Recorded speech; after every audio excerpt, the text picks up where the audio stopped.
speaking of flights and plane travel, we're obviously going to be talking about the flight that was supposed to land in Grozny, I believe, that was shot and had to do an emergency landing in Kazakhstan. And the early indications are that Russia's air defenses potentially shot the commercial airliner. It's Christmas morning and a passenger plane has crashed outside the city of Aktau in Kazakhstan. A woman is pulled from the wreckage, alive. Another man limps away, one of his shoes in his hand. It's pretty wild because like half of the people survived, which is insane. And a lot of people were commending the pilots who actually didn't end up surviving. But the speculation is that they were shot by Russian anti-aircraft defenses, and then they were able to wildly, change altitude over and over again, and then inevitably crash land in Kazakhstan. And because of the heroism demonstrated by and the expertise demonstrated by the pilots, they were able to literally save half of the people on the plane. In the background, the burning wreckage of the rest of the aircraft. Emergency services said they were able to put out the blaze quickly, but 38 of the 67 people on board were killed. This was an Azerbaijani plane flying to Russia that crashed in Kazakhstan. Authorities in all three nations are now investigating, but speculation is rising, with several reports suggesting the aircraft was shot down. The Azerbaijan Airlines flight was traveling from the country's capital, Baku, to Grozny in Chechnya, which is part of the Russian Federation. But it was diverted. The Azerbaijani president had said weather forced it to change course, while Russia's Civil Aviation Authority said the plane had hit a flock of birds. The aircraft travelled east over the Caspian Sea and crashed about 2 miles outside of Aktau. Yeah, I saw these videos. I saw the videos of like from inside the plane and people just like filming themselves as the plane is just like going up and down. Mobile phone footage showed the moments inside the plane before it crashed, another key piece of video evidence. Today, 4 sources in Azerbaijan with knowledge of the investigation told the Reuters news agency that Russia was at fault. Military bloggers and some aviation experts have been citing marks on the aircraft indicating... You checked on Cutie today? Guys, you're insane. Yeah. Ultimately, this has nothing to do with like normal commercial air travel. What the fuck are you talking about? This plane didn't out of nowhere have holes materialize in them. It's very likely anti-aircraft weapons. And even then, the very fact that half of the passengers survived is yet another modern marvel and further proof that experienced pilots are incredible at their jobs. What are we talking about? This is straight up a miracle. You got a plane, a commercial airliner that got shot with anti-air defense weapons potentially, and yet still half of the people survived it. That is insane. Why would they shoot it though? High alert because of drones. I mean, this has happened before. Here's the video from inside the plane, by the way. Moments before the crash landing.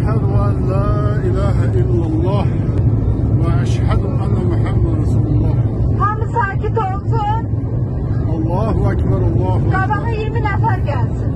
Allahu Ekber, Allahu Ekber. La ilahe illallah. Allahu Ekber. Do we know what they're saying? Yeah, he's praying. And he survived actually, I think. Yeah, he...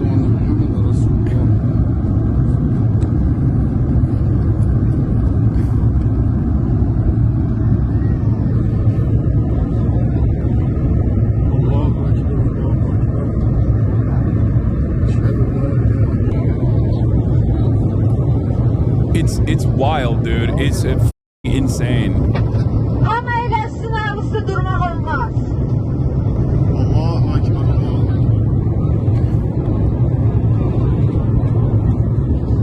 Yeah, he's saying the Shahada because he thinks he's going to die, and he survived, by the way.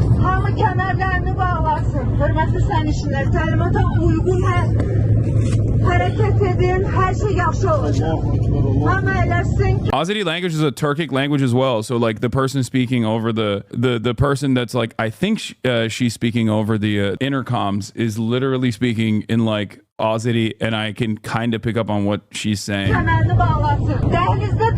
I think she's saying something along the lines of like, stay calm and follow protocol, everything will be fine, keep your seatbelts fastened.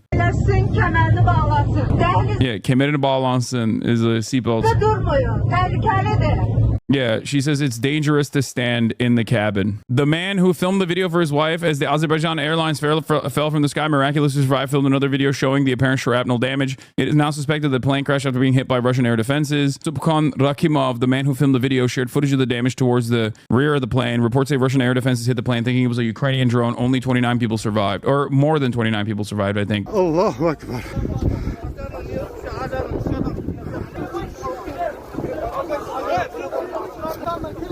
Like, look at the back. A passenger jet-sized drone. Yeah, no, I think that they are on high alert because of the drone strikes. And I mean, this isn't like, obviously, you know, this is obviously not defending anything. I know that people have no capacity to understand when I talk about these things. But yeah, it seems that the pilots were able to save a lot of lives, dude. It's crazy. Breaking: Russian surface-to-air missile caused the Azerbaijan Airlines plane crash on Wednesday, according to Azerbaijani government sources from Euronews. Government sources have told Euronews that the damaged aircraft was not allowed to land at any Russian airports despite the pilot's request for an emergency landing, and it was ordered to fly across the Caspian Sea towards Aktau in Kazakhstan. Yeah, I don't know what the they were thinking. How the did it get hit with a SAM and not immediately go down? I don't think it was a surface-to-air missile. I think that if it was, it would have been over. If it was a surface-to-air missile, the plane would have, you know, it would have exploded in the air. It's most likely anti-aircraft, like some kind of anti-aircraft weapon, but I don't think it was surface-to-air missile. They work in a way people misunderstand. They track targets and explode, shooting out shrapnel which shreds planes and drones. They don't just rip things apart. I haven't seen videos from outside the plane like, hey, rounds often explode in the air near their targets as seen by the shrapnel in the hole here. It's not a missile itself penetrating the plane. Anyway, we'll get more information from official sources in a little bit, but I just wanted to give you an update. I don't know what happened, okay? But the highest likelihood scenario is that Russia most likely shot it. 190 jet went down on Christmas Day just off the Caspian Sea in Kazakhstan. Rescuers described a chaotic scene as they pulled survivors from the wreckage, some of them missing their shoes. That's insane that like half of the people in this plane survived. That's crazy. Critical components of the aircraft, including the black boxes, which are expected to provide more answers in the coming days. Now, the model of jet, the ERJ-190, is made by a Brazilian company. JetBlue is the biggest American company that uses this model, but it had already said it was planning on retiring this model of jet next year. Why are they even talking about that? Like, as though the model of the jet has anything to do with this. Elent News, who is more knowledgeable on this stuff, says most likely surface-to-air missile from air defenses. The shrapnel markings holes on the fuselage are pretty consistent with air defense fragmentation. What did the Russians say? Russians said it was bird damage? Yeah, okay. Increasing speculation in Russian media that the Baku-Grozny Azerbaijan Airlines flight was shot down by Russian air defenses that mistook it for a Ukrainian drone. Footage of the damage to the fuselage. Yeah, some real strong bird power over here. Birds at 90. Yeah, this is the markings of a beak of a bird that grew up near the Chernobyl exclusion zone, I think, that can fly up to 1,000 miles an hour. Nowhere near close to that, Hasan. Yeah, I'm being sarcastic, chatter. Obviously, it's not birds. Are you insane? Look at this. A bird can't do any of this, dude. What are you talking about? First of all, even if a bird, like birds sometimes accidentally hit planes, that happens, okay? They get caught up in the motor or whatever. They can't take down a plane, okay? And also, hitting the plane from the side would be impossible for a bird. The bird would not be able to hit the plane from the side, regardless, you know, because the plane is flying much faster than a bird could. Why am I even entertaining this? God, it's so stupid. Let's just continue. Drones from Ukraine as the war does go on, and one of those sources saying that this preliminary investigation is pointing to the communication systems also being paralyzed by electronic warfare systems on that approach into Grozny. Now, this source is very clear to say that no one is claiming it was done on purpose, but it does cast into doubt those claims from the Russian side. And we did see this plane that did anti-Russian propaganda? No, that's ridiculous. You're being ridiculous. That is the most ridiculous thing to claim here. What the are you saying? Look, we don't know what the official events are, okay? But most of the verified information that's come out of this story so far indicates, especially when you look at the damage, like it's very likely that it was shot down by Russian anti-aircraft weapons, and part of the reason why the Russian anti-aircraft weapons were even on high alert is because of the consistent drone activity. I assume that that is part of the reason why, but it's ridiculous that you think that this is like anti-Russian propaganda. No, it's very, very, very likely. I don't know. It's almost impossible that this would be anything other than Russian anti-aircraft weapons. Veer off course for several hundred miles yesterday when it was heading from the Azerbaijani capital, Baku, to the Russian city of Grozny. Now, the initial thoughts from the Azerbaijani president was the fact weather might be to blame. Then Russia's aviation watchdog did talk about an emergency landing being attempted due to the bird strike, but then this steep descent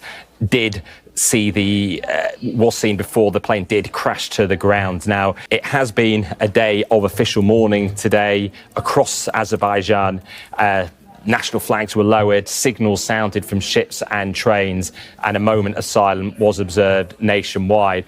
And beyond Azerbaijan as well, there are investigations taking place. One aviation security firm, Osprey Flight Solutions, said that they've actually issued more than 200 alerts regarding drone attacks and air defense systems in Russia during the war. But as for the official word from the Kremlin, they're still saying that the investigation is ongoing, that it should be. I'm no Russophile, but how is that weapon damage? I'd imagine if something was shot, the plane would have exploded in the air. No. I also thought, I mean, there are different kinds of anti-aircraft weapons. Like there's missile systems that directly target the flying planes. And then there's like, it seems like there's the explosive shrapnel, like a shotgun blast as well. And this seems more consistent with the latter rather than the former, where it's just flak, like shrapnel that explodes near the plane. First image of the damaged IL-22M appeared. It was able to land in Anapa, but the tail is heavily damaged. The plane wasn't that damaged, it seems. It was damaged enough to warrant an emergency landing, but it was denied and had to reroute far away, by which time it was too late. Yeah, it's interesting because even pro-Russian Telegram channels are reporting that this was most likely Russian anti-aircraft weapons. This is a different plane, by the way, that was shot with anti-aircraft weapons, but I'm using this as an example of what it looks like when you get hit with anti-aircraft weapons, and it doesn't mean that the entire plane is going to disintegrate. As a matter of fact, the reason why the plane broke off is because of the crash landing and not because of the explosive ordnance anyway. Early stage. So that's certainly the message from the Kremlin. Indeed, Vladimir Putin speaking yesterday saying that he'd sent the condolences and offered help with the investigation, but from Reuters sources, they are certainly saying that they do believe that Russian air defences were responsible for the downing of the plane, with 38 of 67 people on board killed.